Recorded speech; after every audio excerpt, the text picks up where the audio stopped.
మనం సాధారణంగా ఒకరోజు అంటే గత వారం ఎప్పుడో స్నేహితులతో ఒక చిన్న ప్లాన్ వేసుకున్నాం అనుకుందాం. అవును. ఏదో వీకెండ్‌కి బయటికి వెళ్దాం లాంటి ప్లాన్. కరెక్ట్. కానీ ఏదో అనుకోని పని రావడం వల్ల ఆ ప్లాన్ రద్దు చేసుకోవాల్సొస్తుంది. అప్పుడు మనమేం చేస్తాం? హ్మ్. వెంటనే ఫోన్ చేతిలోకి తీసుకుంటాం, వాట్సాప్ ఓపెన్ చేస్తాం. అంతే కదా! కానీ కేవలం నేను రాలేను అని చెప్పడానికి బదులుగా టైప్ చేయడం మొదలుపెడతాం. అవును. ఒక పెద్ద పారాగ్రాఫ్. ఎగ్జాక్ట్లీ. అదేంటంటే మా బంధువులొచ్చారు. పైగా ట్రాఫిక్ చాలా ఎక్కువగా ఉంది. నా కారు టైర్ కూడా కొంచెం పంక్చర్ అయినట్లు అనిపించింది. ఇలా దాదాపు ఒక 45 నిమిషాల పాటు సుదీర్ఘమైన కథ టైప్ చేస్తాం. నిజమే. రకరకాల కారణాలతో కూడిన ఒక పెద్ద వివరణ. అదొక వింతైన ఆరాటం మనలో. అంటే ఏదో తెలియని ఒక గొడవ, వాళ్ళకు మొత్తం పూసగుచ్చినట్లు చెప్పేయాలి అని. ఎవ్వరూ మనల్ని నిలదీయకపోయినా సరే. కరెక్ట్. ఎవరూ జవాబుదారీతనం అడగకపోయినా మన కెరియర్ గురించి కానీ, డబ్బు గురించి కానీ, లేదా మనం వేసుకునే బట్టల గురించి తీసుకున్న నిర్ణయాలకు కూడా పదే పదే సంజాయిషీ ఇచ్చుకోవాలనే ఒక తీవ్రమైన తపన. ఒక తీవ్రమైన అసౌకర్యం కదా? అవును. అసలు ఈ వివరణలు ఎందుకు ఇస్తున్నామో కూడా చాలాసార్లు మనకే తెలియదు. సో, ఈరోజు దీన్ని కాస్త లోతుగా విడమర్చి చూద్దాం.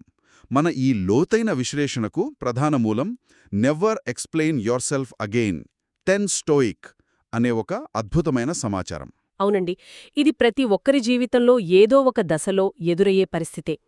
మనం తీసుకున్న సోర్సెస్ కూడా ప్రాచీన స్టోయిక్ తత్వశాస్త్రం ఆధారంగా ఈ అతిగా వివరించడం అంటే ఓవర్ ఎక్స్ప్లెయినింగ్ అనే సమస్యను చాలా లోతుగా పరిశీలిస్తున్నాయి. సో, మన లక్ష్యమేంటంటే ఈ అనవసరమైన సంజాయిషీలు ఆపి మన వ్యక్తిగత శక్తిని ఎలా తిరిగి పొందాలో ఈ చర్చ ద్వారా తెలుసుకోవడం. ఖచ్చితంగా. బయటకు ఇది కేవలం ఒక చిన్న అలవాటుగా లేదా మర్యాద కోసం చేసే పనిగా అనిపించినా లోపల మాత్రం మన ఆత్మవిశ్వాసాన్ని హరించివేసే ఒక మానసిక వల లాంటిదిది. అంటే ప్రాచీన రోమన్ కాలం నాటి తత్వవేత్తలు కూడా వాట్సాప్ మెసేజ్లు టైప్ చేస్తూ ఇబ్బంది పడ్డారా అని కాదు కానీ లేదు లేదు. కానీ మానవ నైజం ఎప్పటికీ ఒకేలా ఉంటుందని అర్థమవుతోంది.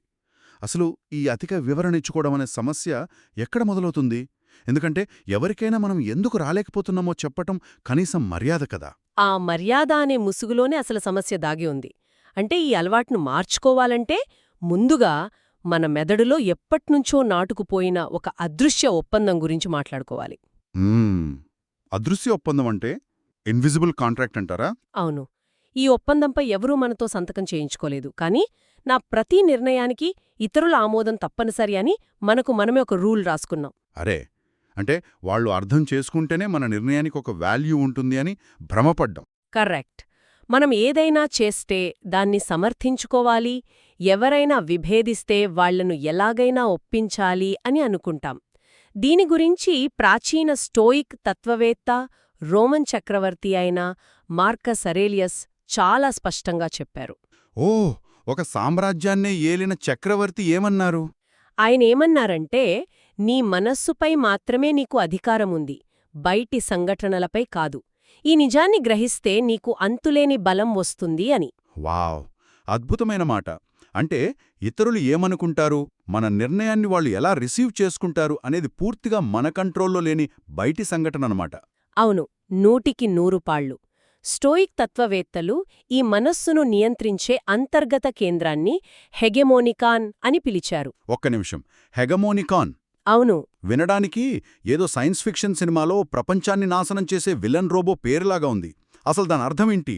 పదం కొంచెం కఠినంగారుంటుంది, కాని సులభంగా చెప్పాలంటే హెగెమోనికాన్ అంటే మన మెదడులోని కమాండ్ సెంటర్ లేదా నియంత్రణ గది అన్నమాట. ఓహో, మన డెసిషన్స్ తీసుకునే ప్లేస్. కరెక్ట్. మన నిర్ణయాలు, ఆలోచనలు అన్నీ ఇక్కడ్నుండే వస్తాయి.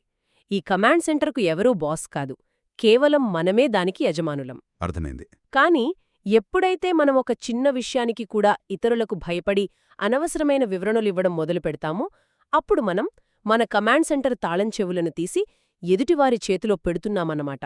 అంటే నా నిర్ణయం సరియైనదో కాదో నువ్వే తీర్పు చెప్పు అని మన అధికారాన్ని వాళ్ళకప్పగిస్తున్నావు. ఖచ్చితంగా. ఇకపోతే ఇక్కడ గమనించాల్సిన మరో ముఖ్యమైన విషయముంది.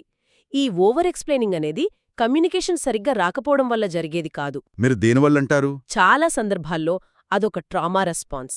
అంటే మనలోని ఒక పాత గాయానికి మెదడు చూపే ప్రతిస్పందన. ఇక్కడ నాకొక పెద్ద సందేహం వస్తోంది. ఆ, ఈ ట్రామా లేదా మానసిక గాయం అనే పదం చాలా బరువైనది గదా. అవును, వినడానికి అలానే అనిపిస్తుంది. అంటే ఎక్కడో చిన్నప్పుడు ఏదో పెద్ద విపత్తు జరిగితే తప్ప దాన్ని ట్రామా అనరు కదా. ఒక స్నేహితుడికి నేను సినిమాకు రాలేను అని చెప్పడానికి భయపడటాన్ని కూడా ట్రామా అనవచ్చా? మంచి ప్రశ్న. మన స్వంత భావోద్వేగాలను, నిర్ణయాలను ఏదో బోనులో నిలబెట్టిన ముద్దాయిలా చూస్తూ, ఎవరూ అడగకపోయినా మనకు మనమే ఒక డిఫెన్స్ లాయర్లాగా ఎందుకు వాదించుకోవాలి? ఇది కొంచెం విచిత్రంగా లేదు? మీరు చెప్పిన ఆ లాయర్ పోలిక చాలా అద్భుతంగా ఉంది. మనకు మనమే లాయర్లాగా వాదించుకోవడం అనేదే ఇక్కడ ప్రధాన సమస్య. కాని మనం ఒక విషయం అర్థం చేసుకోవాలి. డ్రామా అంటే ప్రతిసారి ఏదో పెద్ద భూకంపమో యాక్సిడెంటో జరగాల్సిన అవసరం లేదు. మన బాల్యంలో లేదా పాత సంబంధాలలో మన భావోద్వేగాలను ఎవరూ సరిగ్గా పట్టించుకోనప్పుడు కూడా ఈ పరిస్థితి వస్తుంది. ఓ, ఎమోషనల్ ఇన్వాలిడేషన్ అంటారు కదా, అదా? నాకు ఈ రోజు బడికి వెళ్లాలని లేదు, బాధగా ఉంది అని చెప్పినప్పుడు తల్లిదండ్రులు దాన్ని అర్థం చేసుకోకుండా నీకు బాధపడే హక్కెక్కడిది, సరైన కారణం చెప్పు అని పదే పదే ప్రశ్నించారు అనుకోండి. అప్పుడు ఆ పిల్లాడి మెదడు దాన్ని ఒక ముప్పుగా భావిస్తుందన్నమాట. ఎగ్జాక్ట్లీ. ఎవరైనా ఏమైనా అడిగితే ముందుగానే ఒక బలమైన కారణాన్ని సిద్ధం చేసుకోవాలి అని మెదడు ఒక రక్షణ వ్యవస్థను ఏర్పాటు చేసుకుంటుంది. అదే పెద్దయ్యాక ఒక అలవాటుగా మారిపోతుంది. అరే, అంటే మనల్ని మనం రక్షించుకోవడానికి ముందుగానే ఒక రక్షణ కవచం లాంటి వివరణలను రెడీ చేసి పెట్టుకుంటాం. అవును, ఎవరూ దాడి చెయ్యకపోయినా సరే మనం ఆ కవచం వేసుకునే ఉంటాం. బహుశా అందుకేనేమో ఎవరైనా ఆఫీస్లో ఈ ప్రాజెక్టు చాలా బాగా చేశావు అని మెచ్చుకున్నా సరే మనం దాన్ని ప్రశాంతంగా తీసుకోలేము. కరెక్ట్. వెంటనే తగ్గించి చెబుతాం. అదేం లేదు, అంతా టీం వర్క్, ఆ రోజున అదృష్టం బాగుంది కాబట్టి అయిపోయింది అని మన విజయాన్ని మనమే తగ్గించేస్తాం. ఇదంతా కూడా ఇందులో భాగమే అంటారా? 100% పాళ్ళు. అది కూడా ఒక రకమైన ఓవర్ ఎక్స్ప్లెయినింగ్. దీనివల్ల ఇతరులకు మనం చాలా వినయంగా ఉన్నట్టు అనిపించినా లోపల మాత్రం మన సామర్థ్యంపై మనకే నమ్మకం లేదని అర్థం. నిజమే. ఎపిక్టెటస్ అనే మరో గొప్ప స్టోయిక్ తత్వవేత్త దీని గురించి ఒక అద్భుతమైన విషయం చెప్పారు. ఈయనొకప్పుడు బానిసగా జీవితం గడిపారు తెలుసా? అవునా? ఒక బానిస తత్వవేత్త స్థాయికి ఎదిగారా? అవును. అత్యంత కఠినమైన పరిస్థితులను చూసిన ఆయన ఏమన్నారంటే, విషయాలు మనం కోరుకున్నట్లు జరగాలని ఎప్పుడూ ఆశించకూడదు, వాస్తవం ఎలా ఉందో అలానే స్వీకరించాలి. కానీ మనం వాస్తవాన్ని మార్చాలని చూస్తాం. కరెక్ట్. ఈ అతిగా వివరించేవాళ్లు వాస్తవాన్ని ఇతరుల ఆమోదానికి తగ్గట్లుగా మార్చాలని చూస్తారు. అంతేకాకుండా నిరంతరం ఇలా వివరణలు ఇచ్చుకునే బంధాలలో ఒక ట్రస్ట్ డెఫిసిట్, అంటే నమ్మకం లోపించడం స్పష్టంగా కనిపిస్తుంది. అంటే నమ్మకమున్న చోట నేనిది చెయ్యాలనుకుంటున్నాను అంటే ఎదుటివారు సరే అంటారు, పదే పదే ఆధారాలు అడగరు.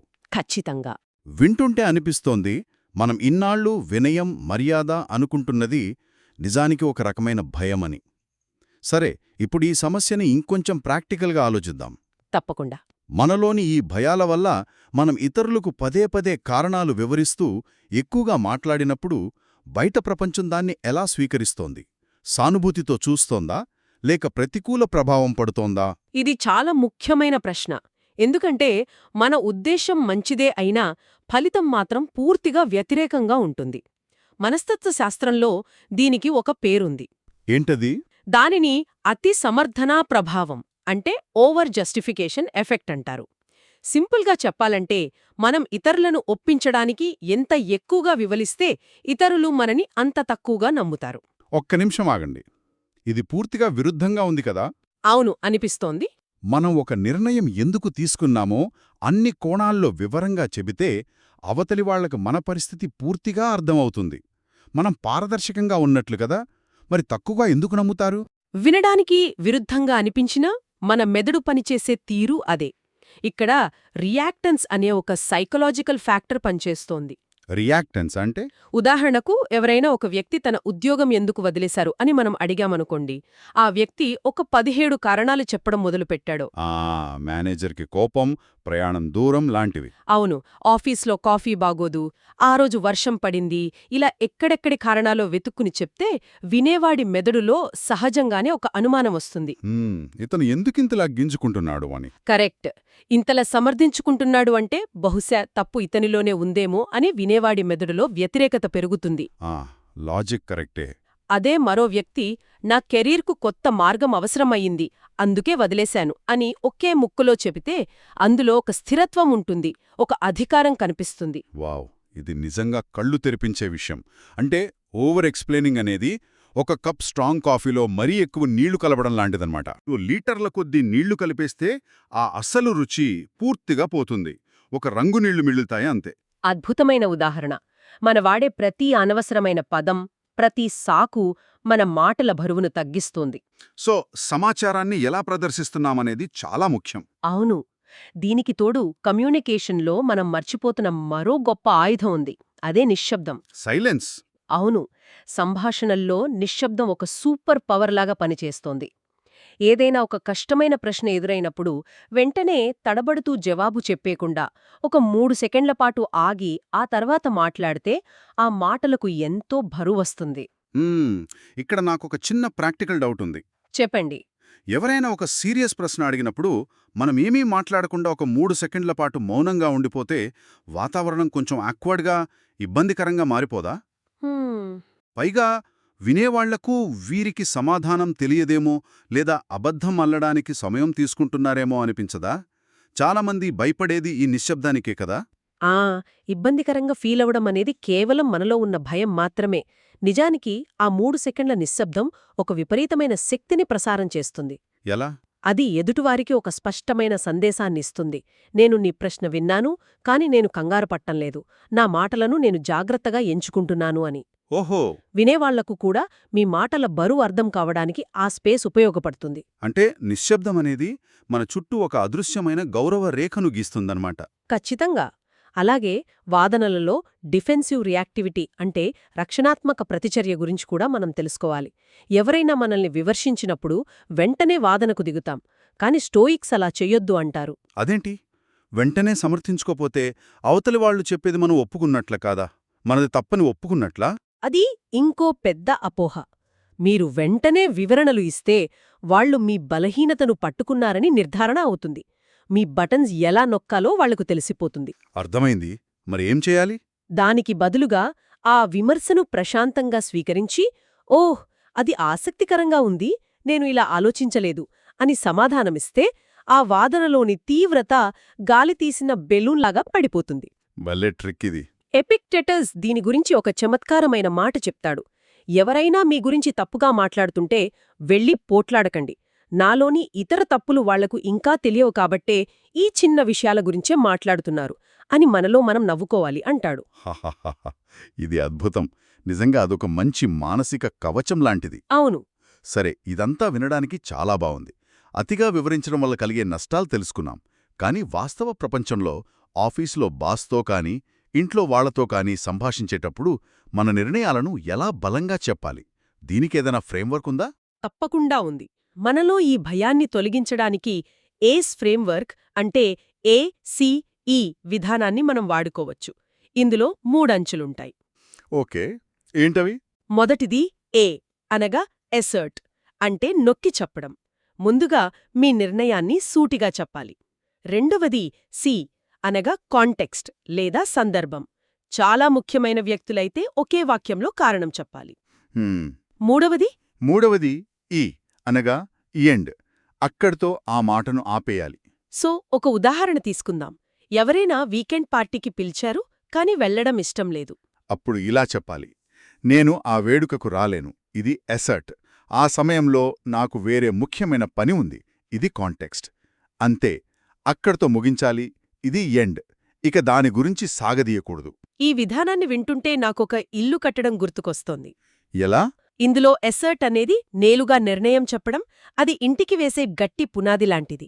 కాంటెక్స్ట్ అనేది ఆ పునాదిపై కట్టుకున్న గోడలు. ఇక ఎండ్ అనేది ఇంటికి వేసే పైకప్పు. ఇల్లు పూర్తయింది. భలే పోల్చారు. ఇక దానికి అనవసరమైన అలంకరణలు అవసరం లేదు. కాని ఇక్కడ నాకో చిన్న సందేహం. ఇలా ముఖం మీద చెప్పినట్లు నేను రాలేను అని సూటిగా చెప్తే మనం మరీ కఠినంగా లేదా అహంకారిలాగా కనిపిస్తామేమో. కనీసం మనవాళ్ల దగ్గరైనా కొంచెం మెత్తగా ఉండాలి కదా. ఇది చాలామందికి వచ్చే సందేహమే.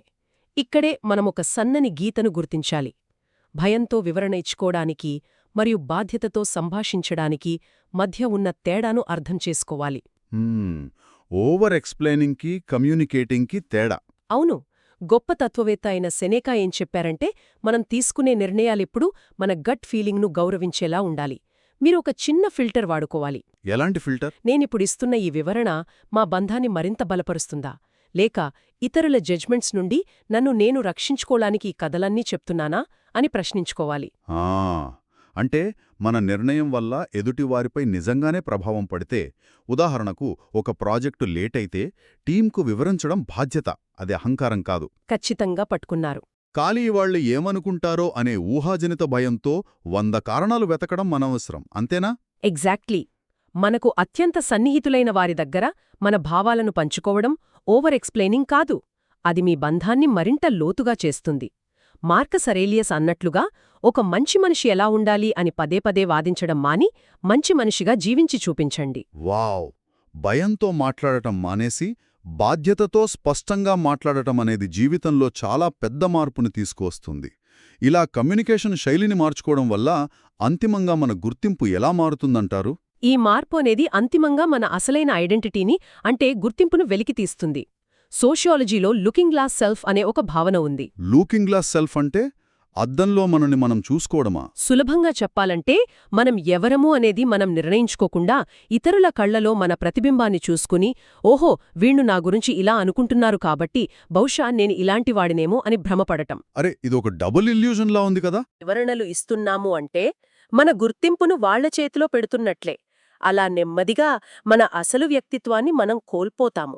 చివరికి మనమేంటో మనకే తెలియని పరిస్థితొస్తుంది. అంటే ఎవరూ మనల్ని గమనించనప్పుడు మనమెవరమో, మన ప్రశాంతత ఏంటి అనేది ఇక్కడ ముఖ్యం. అవును.